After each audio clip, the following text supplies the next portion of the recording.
ജാർഖണ്ഡിലെ ദോർമയിലുണ്ടായ വാഹനാപകടത്തിൽ 2 കപ്പൂച്ചിൻ വൈദികർക്ക് ദാരുണാന്ത്യം. സെന്റ് ഫിഡലിസ് കപ്പൂച്ചിൻ പ്രവിശ്യയിലെ അംഗങ്ങളായ father Gregory Bilung, father Stanislaus Kujur എന്നിവരാണ് മരിച്ചത്.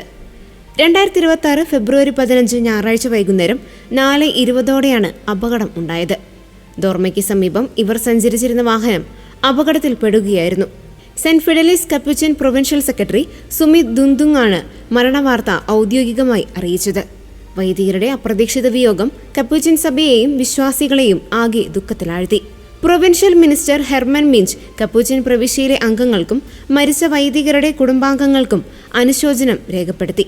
ലളിതമായ ജീവിതശൈലിയും സാധാരണക്കാർക്കിടയിലുള്ള അജപാലന ശുശ്രൂഷയും കൊണ്ട് ഏവർക്കും പ്രിയപ്പെട്ടവരായിരുന്നു ഇരുവരും. പരേതരായ വൈദികരുടെ ആത്മശാന്തിക്കായി പ്രാർത്ഥിക്കണമെന്ന് സഭാ അധികൃതർ വിശ്വാസികളോട് അഭ്യർത്ഥിച്ചു.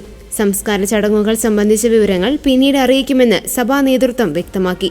കുറച്ചു ദിവസങ്ങൾക്ക് മുമ്പ് ഇതേ പ്രദേശത്ത് മറ്റൊരു അപകടത്തിൽ 2 വൈദികർ മരിച്ച സംഭവത്തിന് പിന്നാലെയാണ് സഭയെ വീണ്ടും ദുഃഖത്തിലാഴ്ത്തിയ ഈ ദുരന്തം ഉണ്ടായത്.